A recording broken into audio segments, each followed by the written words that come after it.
Becky Cook, welcome. Thanks for being here today. Thank you, Lucas. We're going to go through a few things, and I know a lot of folks know your story, but we'll just kind of start at the beginning. Born and raised in Jackson area. Yeah. Talk a little bit about growing up in southeast Missouri. Oh, gosh. Well, I had a bicycle, and I was on a high hill. We lived about halfway up a high hill in Jackson. Jackson can be kind of hilly, just like Cape, but you know, it was a different life than what kids get these days. Roamed all over town, walked home from school, lots of great times. Then lived near the park, swam every day in the summer. It was a pretty idyllic childhood. And in Jackson schools, I guess? Oh, yeah, high school yeah, and sure. Going through, and the Jackson names all the way. That's right. I have a red and black kitchen right here in the middle of Cape. There you go. There you go. I tell the Cape people it's the SEMO colors. It's a SEMO one. There you go. There you go.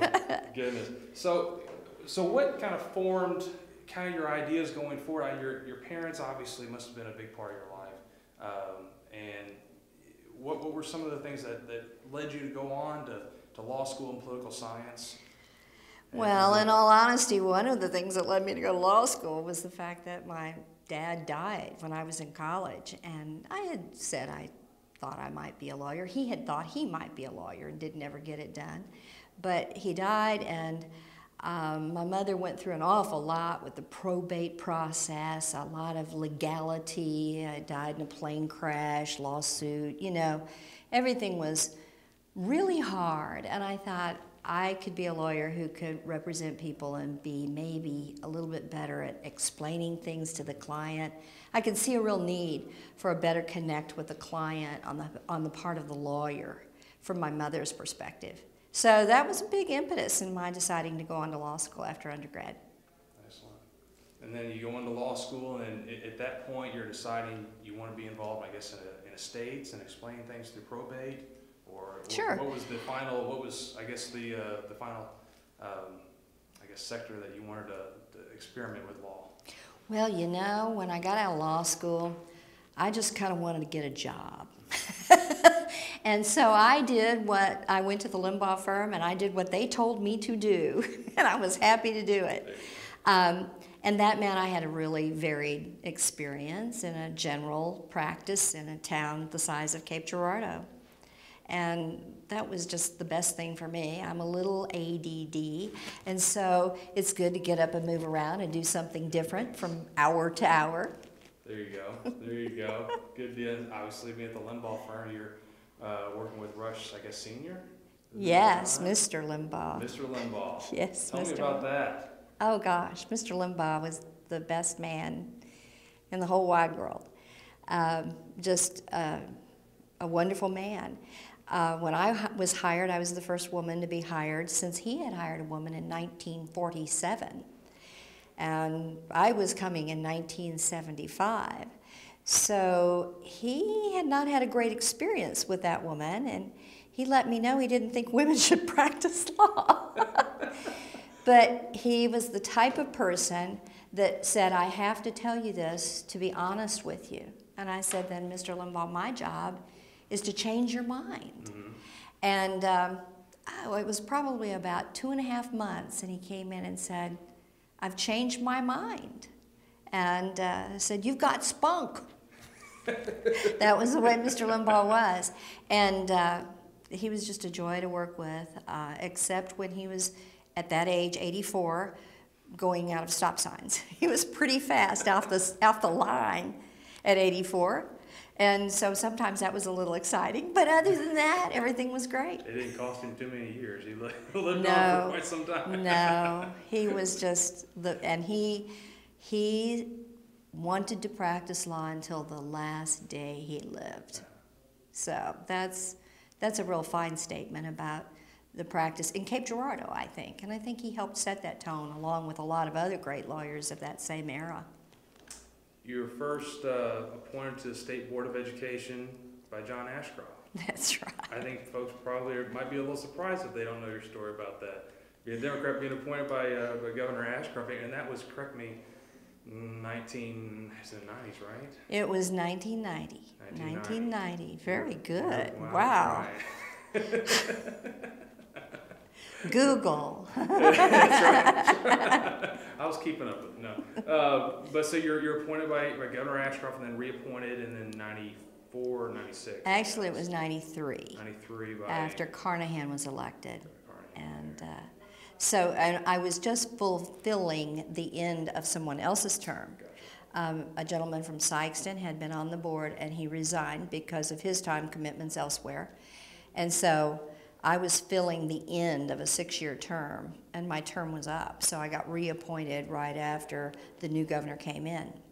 So it's just kind of the way it works. And the way it happens is that on these boards, the statutes say you have to have half one party and half the other party or whatever. And so they needed a Democrat out of this congressional district. So a couple of my good Republican friends suggested me. Who are those Republican friends? Can you out those folks?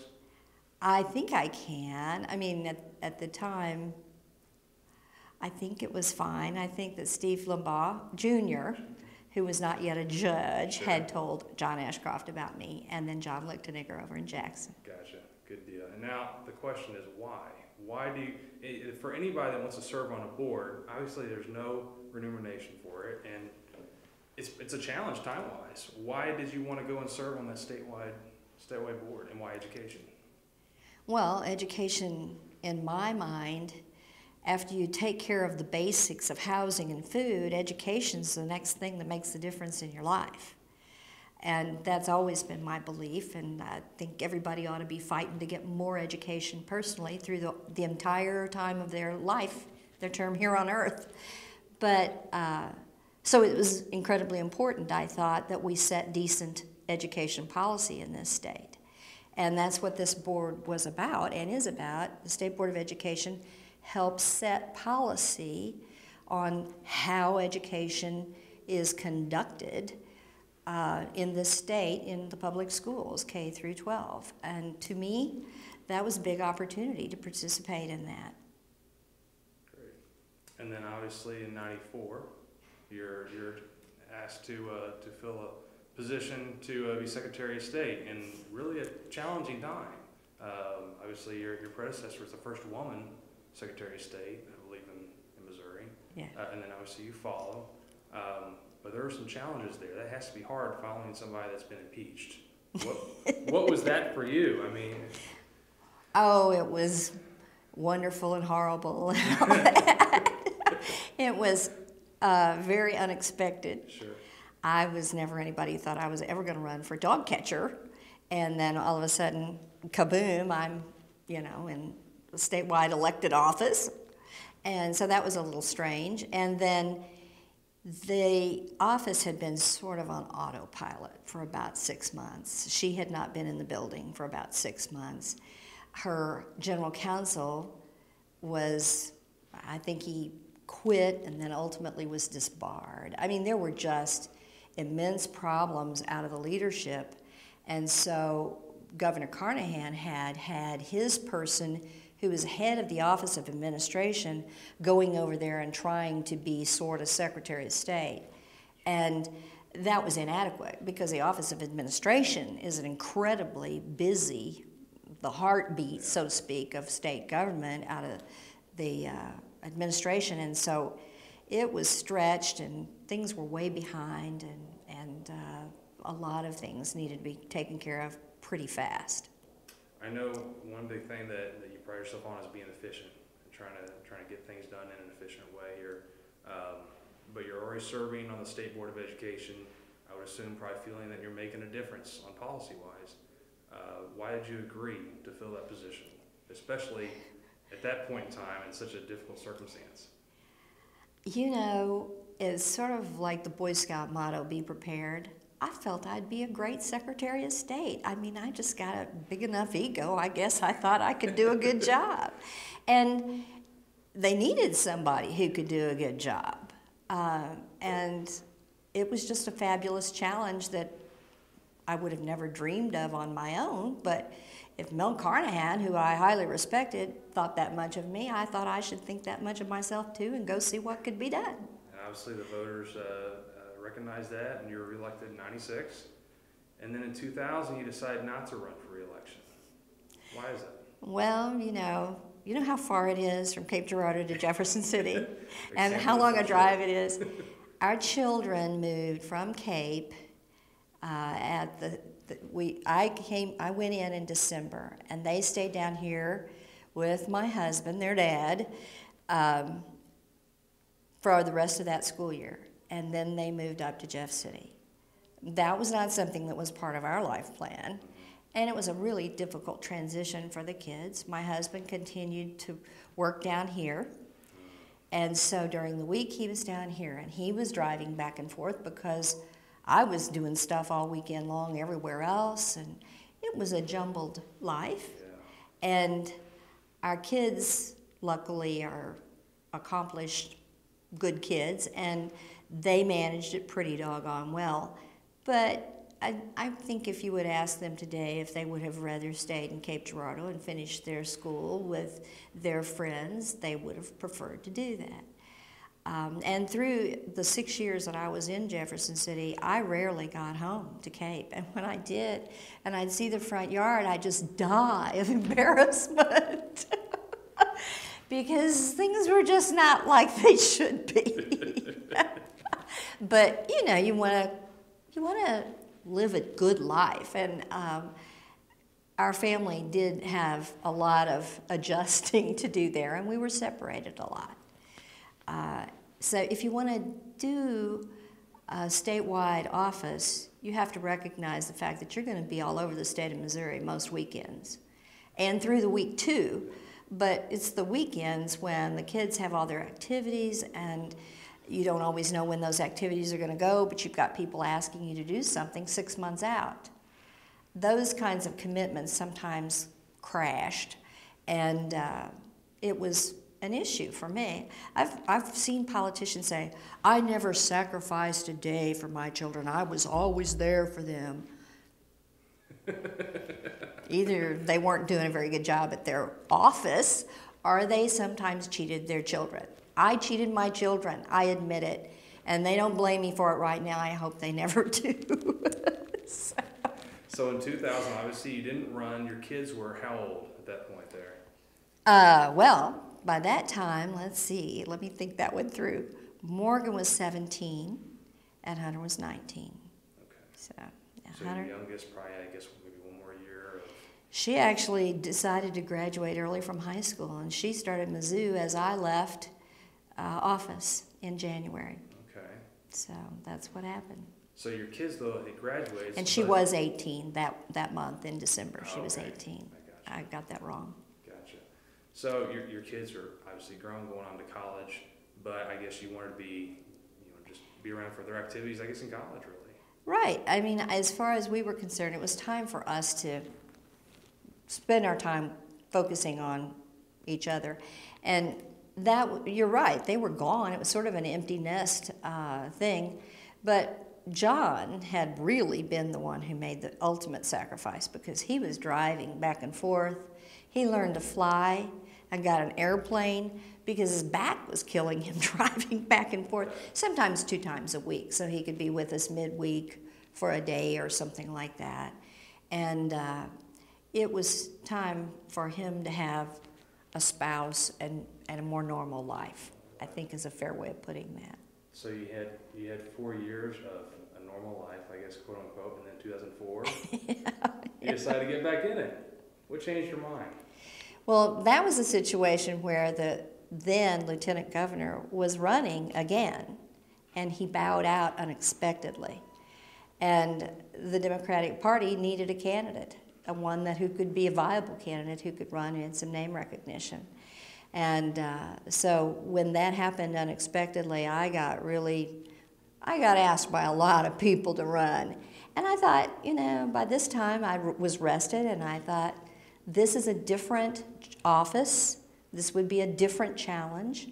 And I thought maybe I'd try it, so I ran. And there's no part-time job, but accordingly, the Lieutenant Governor's position at that time, I guess, was a part-time position? Is that fair to say? No, it had not been a part-time position for a long time. Okay. And I didn't think it should be. Sure. So, but Roger Wilson had been a full-time lieutenant governor for 8 years at that time. Okay. So, yeah, it was, I mean, you could say it was, but it should be a full-time job. You know, anytime you're representing the entire state, 4 million people, you ought to make it a full-time job. And there's no part-time job, there's just part-time pay. Yeah, maybe so.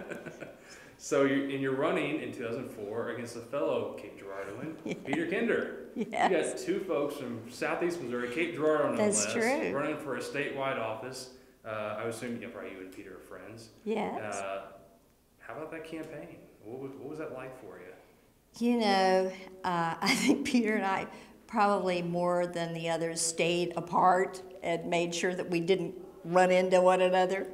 I think that was more comfortable for both of us. Yeah. And then lost by just barely, less than 1% in that race. And now today, what's going on?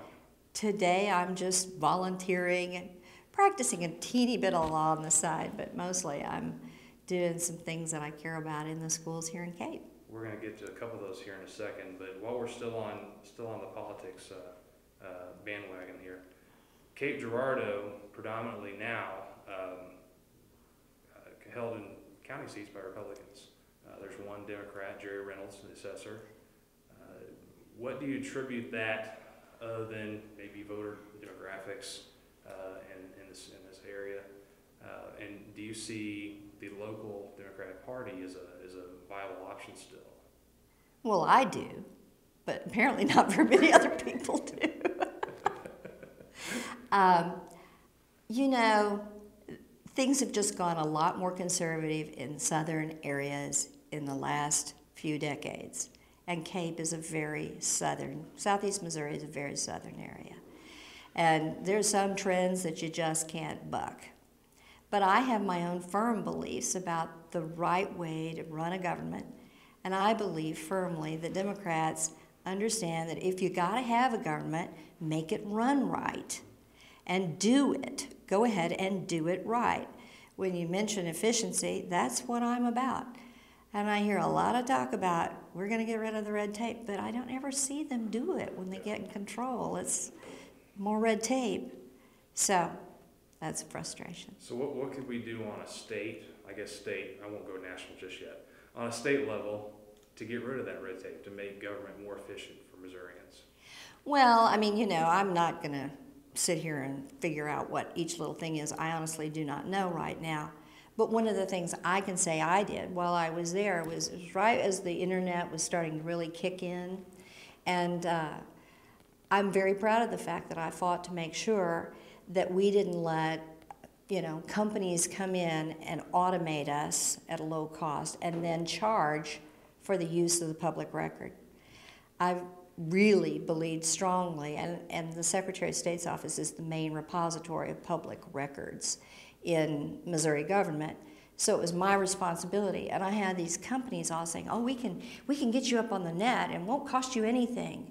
And I said, well, what will it cost the taxpayer when they want that public information? Oh, we won't charge very much.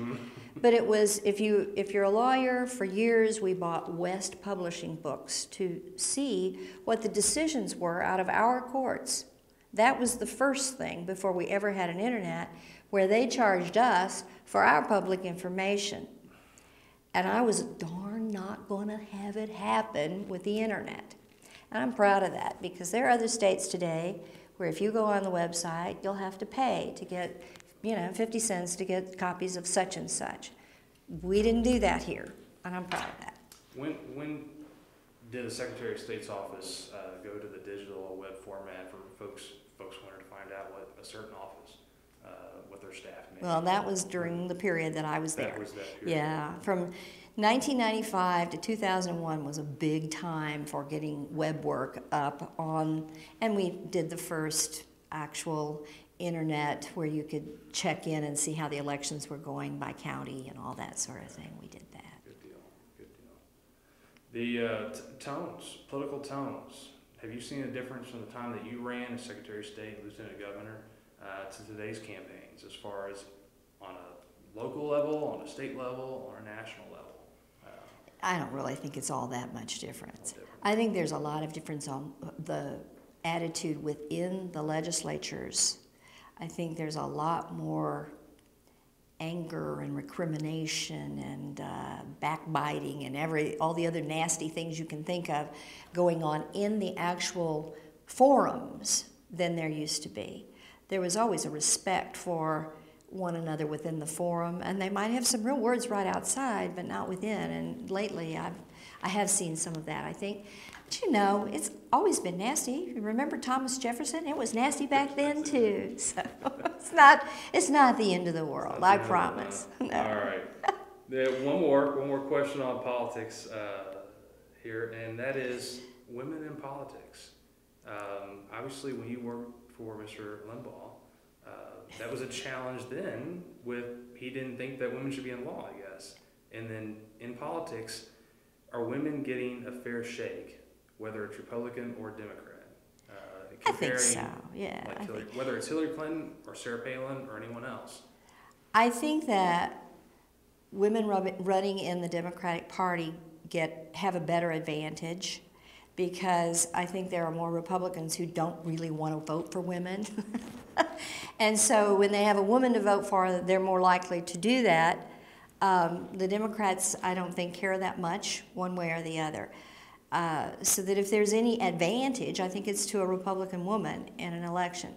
But I don't think there's a vast disadvantage anymore either. And I thank the Republican women who've run for that reason, because I think when I was running, there was a lot of feeling, still at that time, that I'm not going to vote for a woman for high elected office.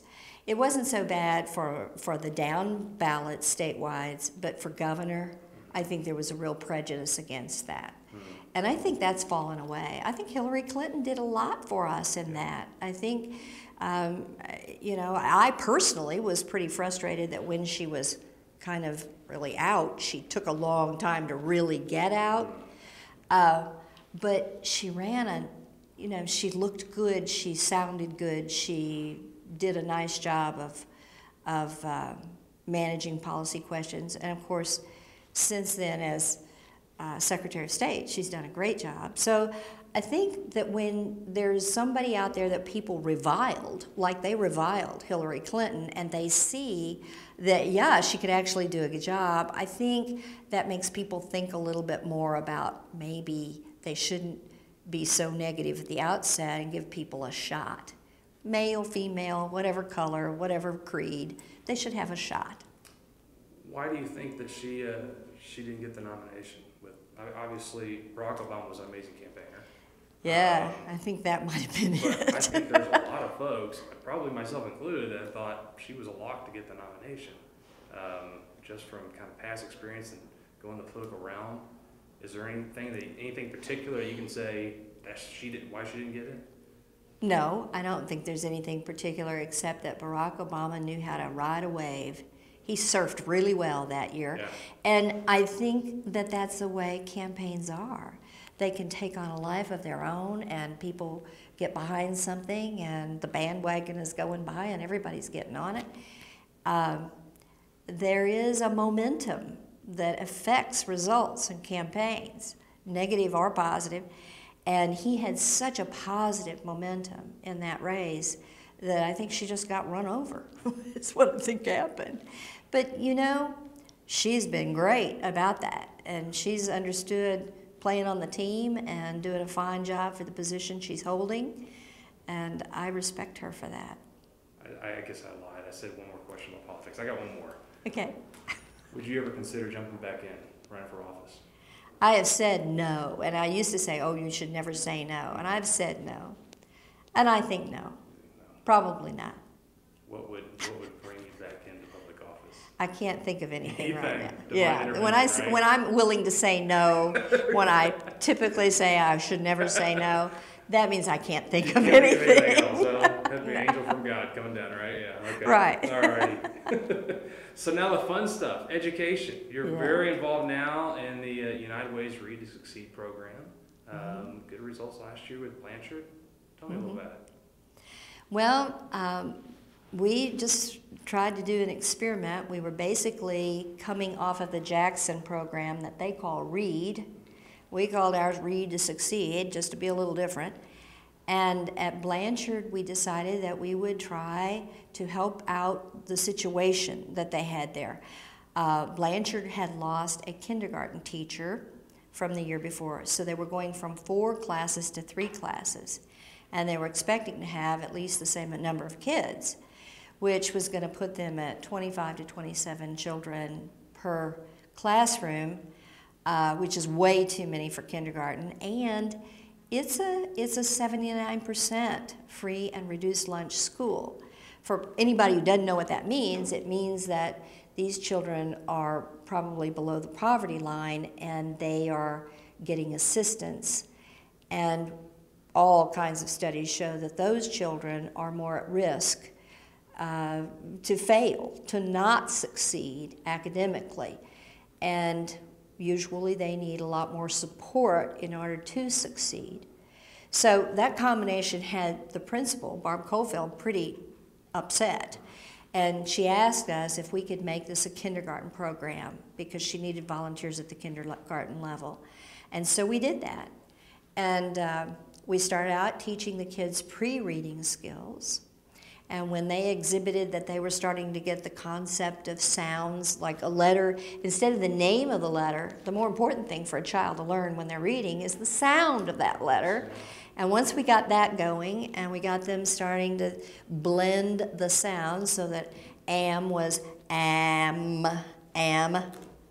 we did that a few times, we put them into the little readers that we have and started them reading.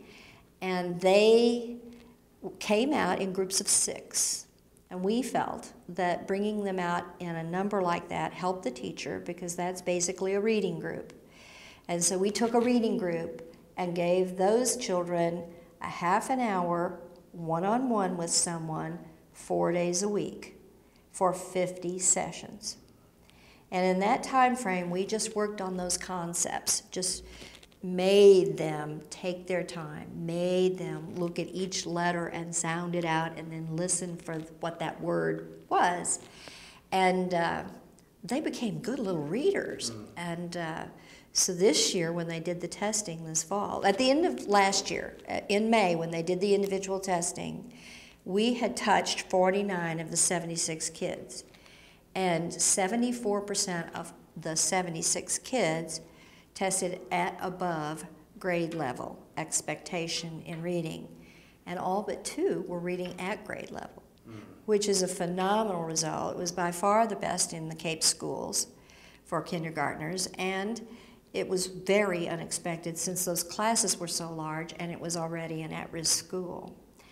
The first grade teachers this year tested the first graders, our former kindergartners, and 94% of them tested above grade level this fall, which means they retained what they learned more than the average child coming out of kindergarten and having a summer to forget and then coming back in.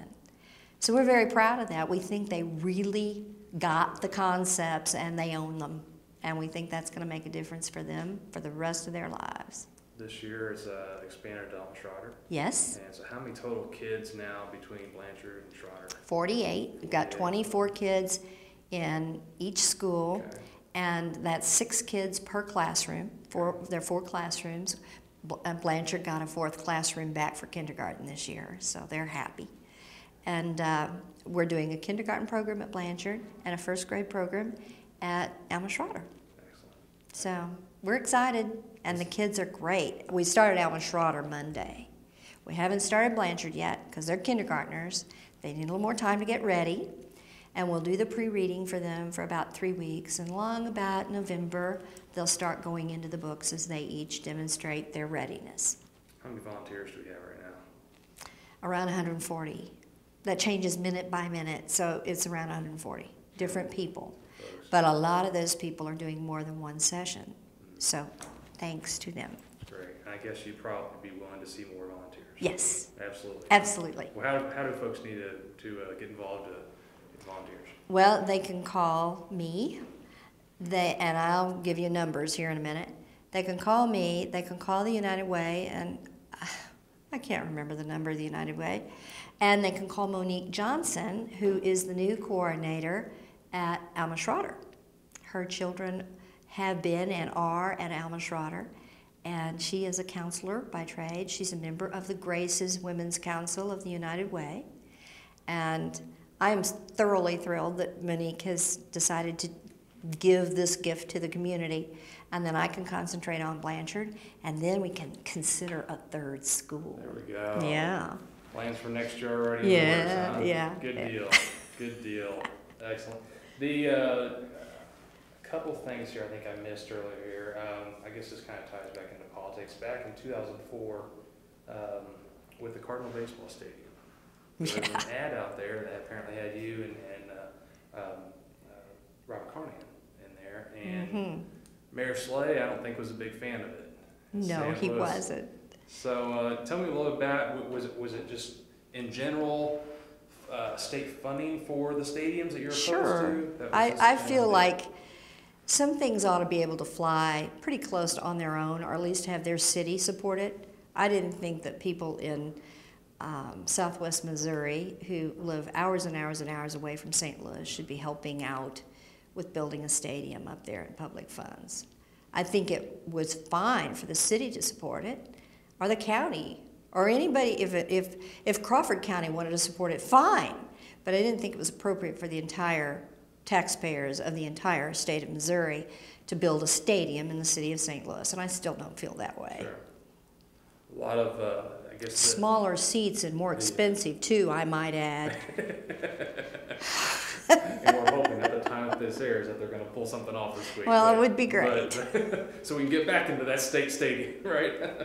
But I guess, how did that dynamic between you and Mayor Slay work out? Did you all kind of come to an understanding, or was there never really an understanding? No, I don't think it's ever worked out.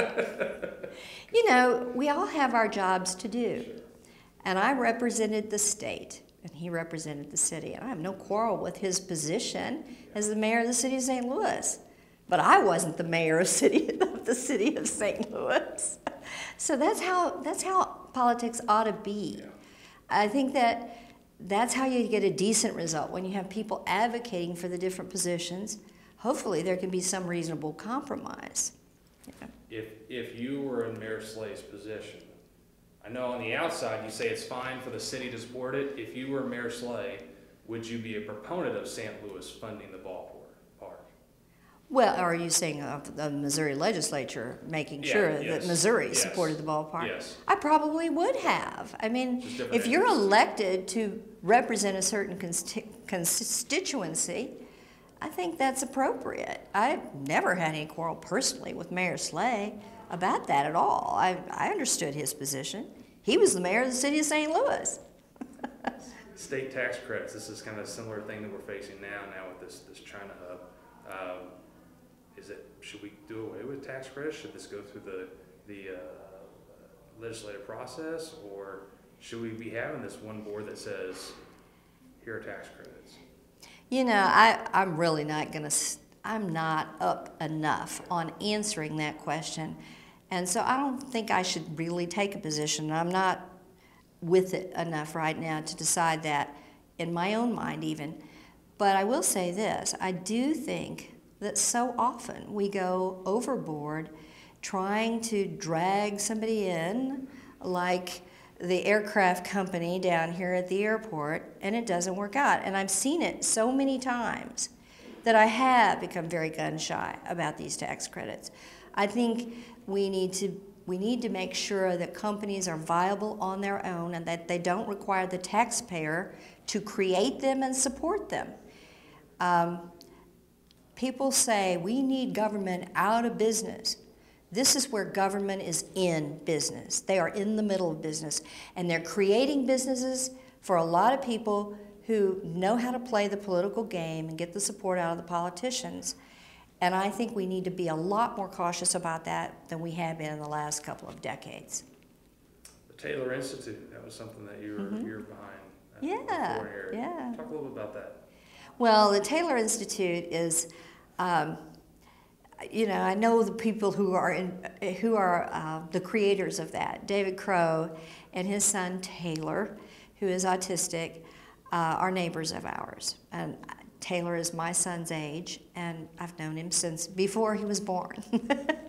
And what David's idea is to have an effort put forth for high-performing autistic children on the spectrum of the disorder who could work and be productive and make a living using some of the sometimes incredible skills they have, if we could find ways to accommodate some of the things that keep them from fitting into a normal workplace.